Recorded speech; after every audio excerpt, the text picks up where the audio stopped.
Oops.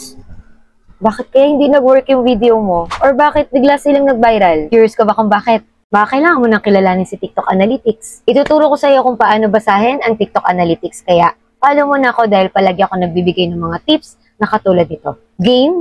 Una, punta ka sa profile mo. Piliin mo yung video na gusto mong i-review. Ayan.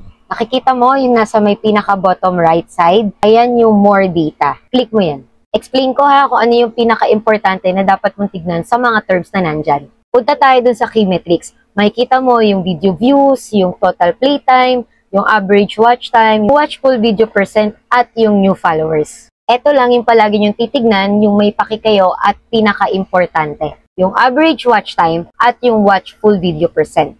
Yung average watch time, super important nito. Dito mo malalaman kung gaano katagal pinapanood ng viewers mo ang video mo. Sample, 13 seconds video ang content mo. Pero 2 seconds lang ang average watch time nito. Pwedeng mataas ang views nga ng inyong content, pero ibig sabihin, nag-scroll sila kaagad. Kumbaga, naging daanan lang yung content mo.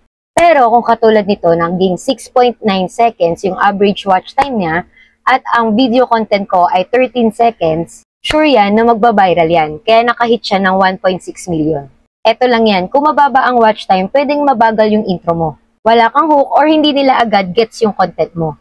Pwedeng mahina yung simula ng video mo kasi dapat pasabog agad sa first 3 seconds. Kasi TikTok wants to keep people watching.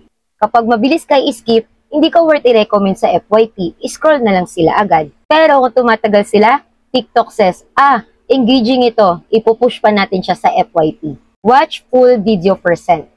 Kapag mas mataas to, mas maganda sa algorithm. Ibig sabihin, engaging ang buong video mo from start to end. Kung 100 views tapos 60 ang nanood hanggang dulo, equals yun sa 60% ng watch full video. Kung 10% lang ang watch full video, baka na-bored sila or hindi clear yung message mo.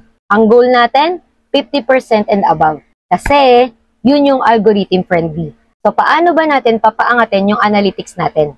Marami pa talaga tayong pag-uusapan tungkol sa analytics. Kaya comment ka na dyan kung gusto mong gumawa ako ng content tungkol dito. Don't forget to like and share this video ha. Lalo na kung nakatulong sa'yo. Save mo na rin para may mabalikan ka. Kita-kits sa live!